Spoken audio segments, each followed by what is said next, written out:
জামুরিয়ায় আনুমানিক 10 ফুটের বিশাল আকার অজগর উদ্ধার। ছুটে এলো প্রতিবেশীরা। রাকেশ লাহা, জামুরিয়া, পশ্চিম বর্ধমান। রানীগঞ্জের মঙ্গলপুরের পর এবার জামুরিয়ায় বিশাল আকার অজগর উদ্ধার।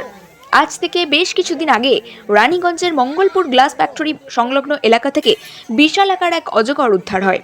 ঠিক তারপরেই এদিন বুধবার জামুরিয়া থানার অন্তর্গত মদনতর গ্রাম পঞ্চায়েতের মদনতর রুইদাস পাড়ার এক ব্যক্তির খামার বাড়ি থেকে আনুমানিক 10 ফুটের বিশাল আকার এক অজগর সাপ উদ্ধারকে কেন্দ্র করে রীতিমতো আতঙ্ক ছড়িয়েছে এলাকাবাসীর মধ্যে।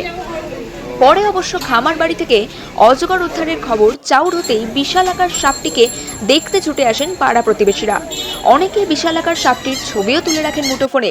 জানা যায় ওই ব্যক্তির খামার বাড়ির একপাশে খড়ের বোঝা পরপর সাজানো ছিল।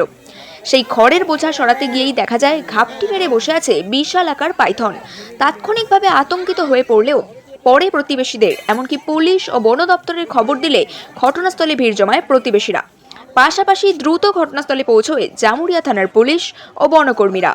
পুলিশ ও বনকর্মীদের উপস্থিতিতে বিশাল আকার অজগর সাপটিকে উদ্ধার করা হয়। এ বিষয়ে বাড়ির সদস্য আকাশ রুইদাস জানায়, খামার পরিষ্কার করতে গিয়েই এই অজগর সাপটির দেখা মেলে।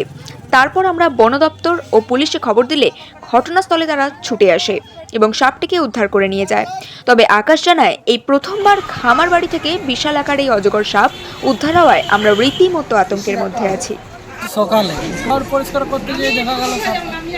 তারপর ইলেকট্রিক পার্টিকে দেখানো হলো, সরকারি লোককে দেখানো হলো, পুলিশকে দেখানো হলো, পুলিশকে জানানো হলো। তো ওরা এলে এই সাপটা নিয়ে গেল। এখন 10 ফুট